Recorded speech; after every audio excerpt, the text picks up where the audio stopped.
Guys, welcome back to the channel. Before we get into the video, I just want to say please like and subscribe to the channel. It really helps me out. I know you hear it on all the YouTube videos, but really subscribing, me getting to my goal. I'm 300 subscribers away from being at 1,000. That's such a small goal, but you know, for me pushing out all these videos, it really helps me out. So please subscribe to the channel. Please like the video. Please watch it. Thank you. Enjoy the video. YouTube, welcome back. GL Rustic Design here. We're going to be getting into some reviews of some of the machinery that I have here. You know, we've been doing this for about five and a half years. And so I was trying to get, touch on some of the things that, how I started as a hobby, some of the machines that I had, the lifespan kind of when I upgraded, because, I started this business with, I think I went out and spent $1,000. I already had the shop in place at my old shop. If you look back to some of my other videos, you can see that. And so, like I said, started with a very cheap table saw, some hand tools, and a miter saw really is what, and a sander, things like that, just very cheap. And I've upgraded tremendously since then. But today's video is going to be my 1 year review of my Sabre Pro 408. Kind of going through some of the things I've learned, some of the levels, that I had to get to run it, to set it up.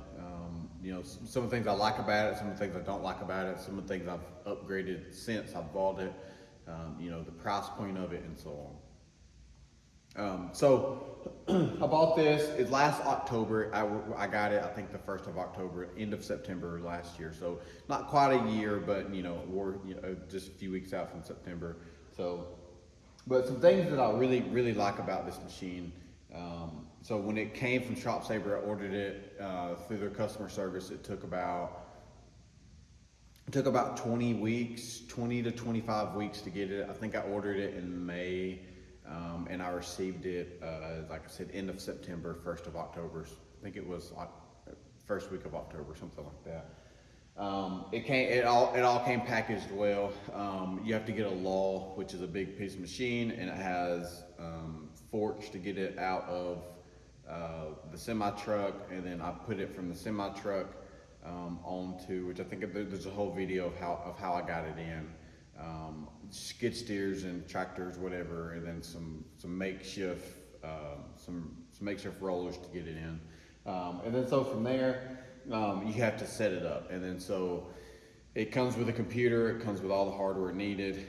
You have to go buy the air line, so for your air compressor, whatever pump you're going to have, and then all the electrical. Most of the electrical components to wire it from the machine to the VDF boxes, to the, if you get those, to the breaker itself, and you have to buy the breakers, of course, and whatnot. So,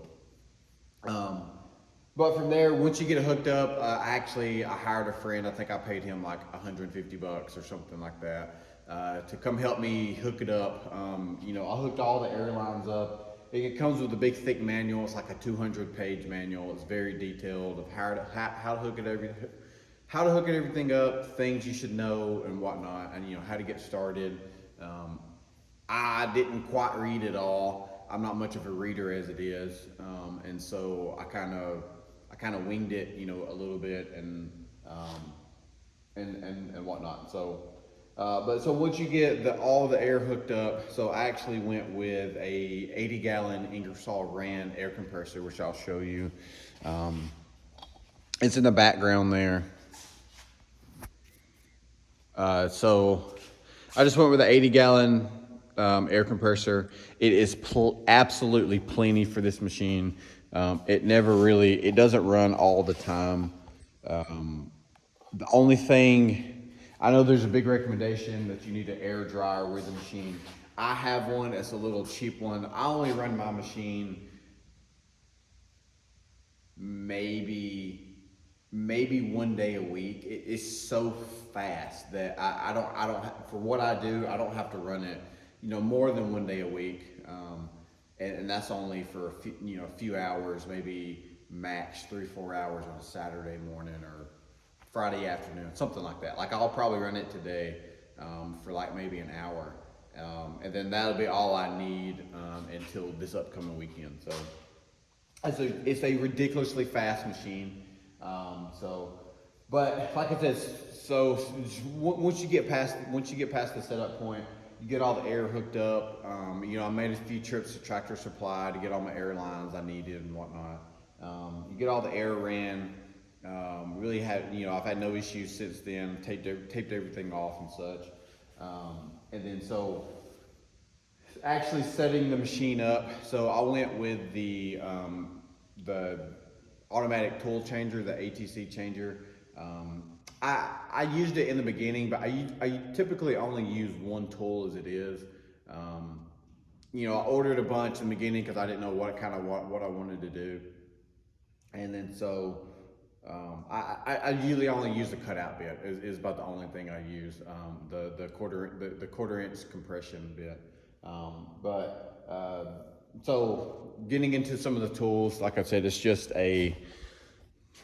the only tools that I have. It's pretty much this, and I have a station designed to put all these in, but I've just not made myself the time to do it. So, but this is the shaker door cutout that I keep in the truck, and then your flattening bit, I'll use it, quite often, and then just your regular. Like I said, that's the one I use the majority of the time. And of course, it comes with all the collets and the tool changer and whatnot. And then the 1/8 inch bit, I'll use it some too. But like I said, I have all these bits. You see all those little tubes. I have all those there. But I honestly don't think I've never, in a year, I've never used anything but maybe like 2 or 3. But like I said, it just kind of depends on what you're going to do.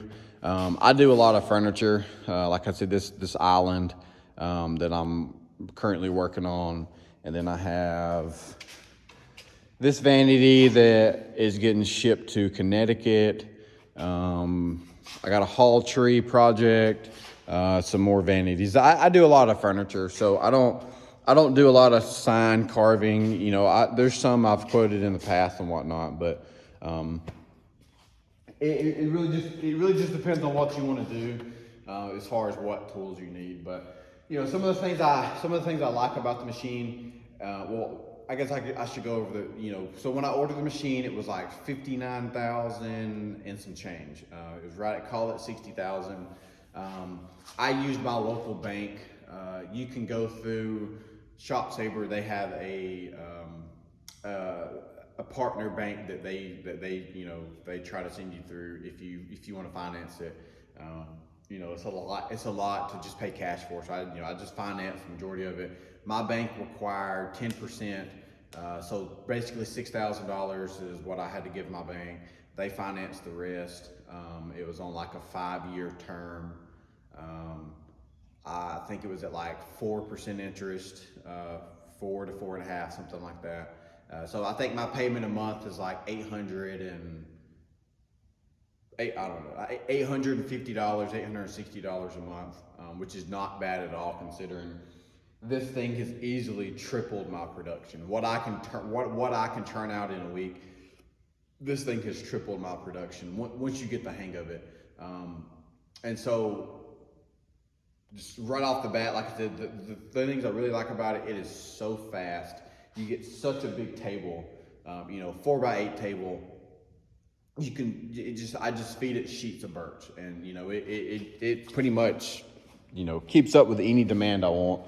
Another thing I like, like I said, I have like 25 sheets of birch there.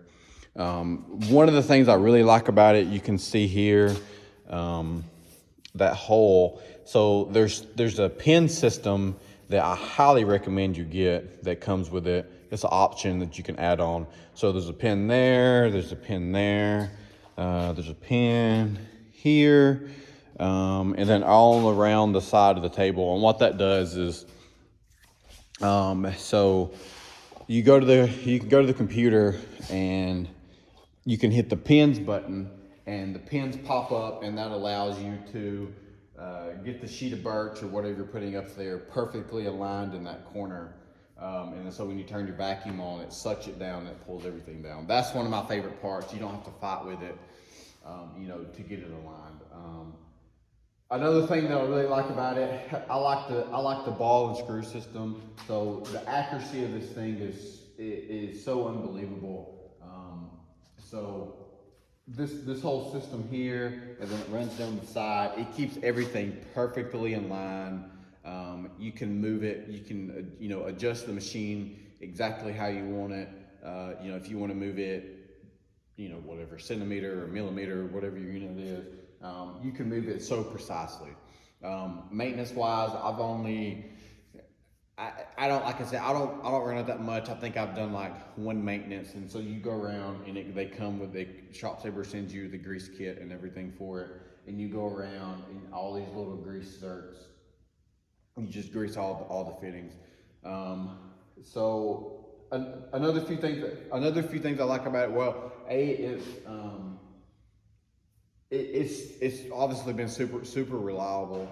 It's very minor issues, if really just setup issues that I had.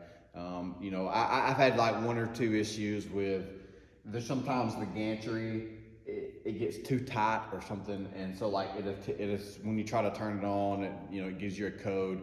But if once you buy a Shop Sabre, there's a Shop Sabre Facebook page. It's called Sabre Nation. Only people who own Shop Sabres can join Sabre Nation, and the people in that group are top notch. They are super quick to respond. They've helped me with any issue. I've gained friends from that group. It's a very tight knit community, and so. You can just post the code if you get an issue. If you have an issue with the machine, I just post the code in the group, and they're like, yeah, loosen the gantry bolts on the x-axis or the y-axis, and then you home the machine, and then it fixes it, and then you tighten the bolts back, and then, so that's what it did, and it fixed it. So they're very super knowledgeable.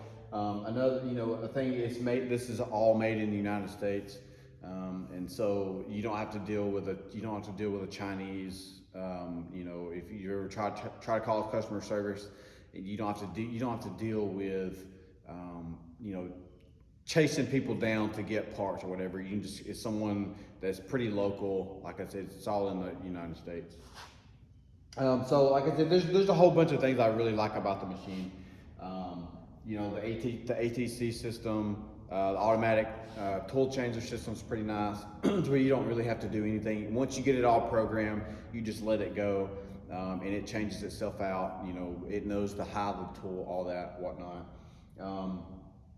The spindle, you can run the spindle up to like 24,000 RPMs, slow it down, as far as like 1,000, whatever you're trying to cut.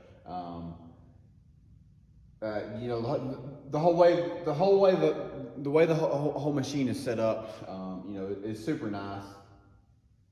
I'm trying to think what else I got.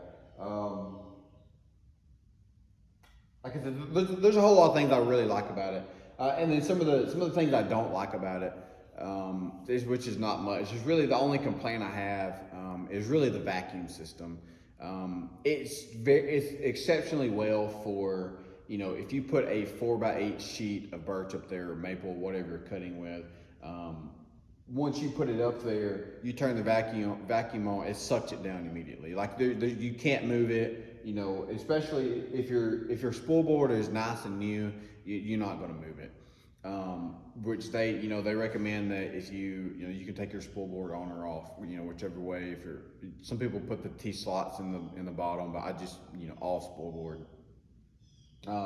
There's been times I've had to like make jigs and screw them down into the spool board so that the piece doesn't move, which I didn't think I would have to do that. But so really the vacuum system. So I just ordered a gasket system from a company called All Star CNC. I'm super excited to get it. It will sit up under the spool board. in the grooves of the, so like the shock chamber, it comes with like 4 sections of air, of pockets of air pull down. And so the gasket fits around all those sections just so that you get a super tight seal around those. I'm about to change the spoil board out. I should get my gaskets in this week. I'm sure I'll make a video of, that, kind of walking through it and such. So once I've changed my spoil board out, I know there's one thing I did, which it could be somewhat of my vacuum issue, is that I didn't paint around the edges of the spoil board itself, and that's supposed to keep air, from leaking out through the spoil board.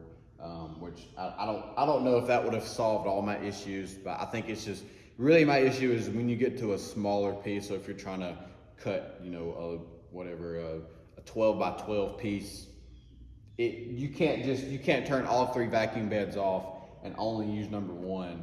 It won't hold it down. It just doesn't. And so, like I said, it could just be the newness in me, but that's really one of my only complaints of the whole CNC. I think the CNC should already come with the gaskets as it is. It would be something that, you pay this much for a machine, it should already come with things like that. So that's really one of my only complaints. I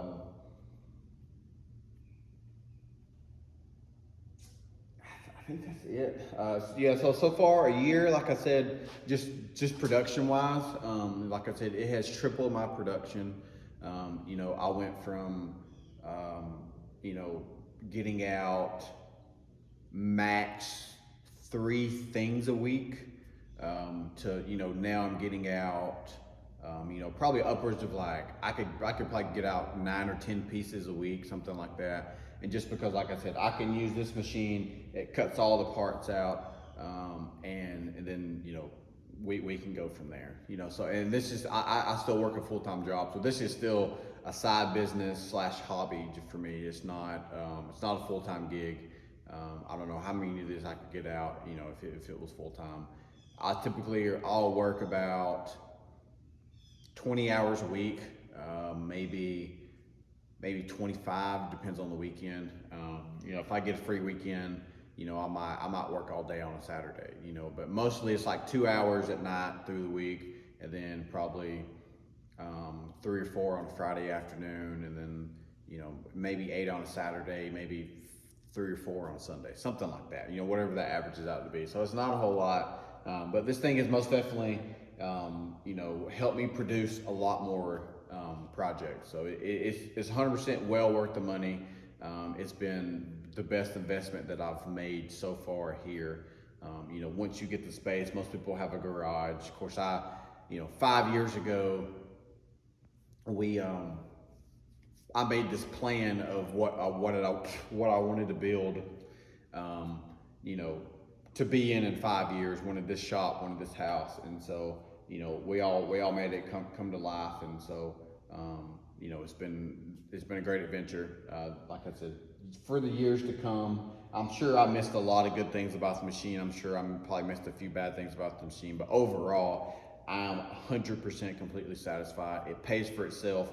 Just between, flattening wood and cutting out names and signs for businesses and kids' names and whatnot, that alone almost pays for the machine itself. Like I said, not only mentioning that it's tripled my production, so it can cut everything but metal. So it can cut wood, acrylic, foam, any of that. So,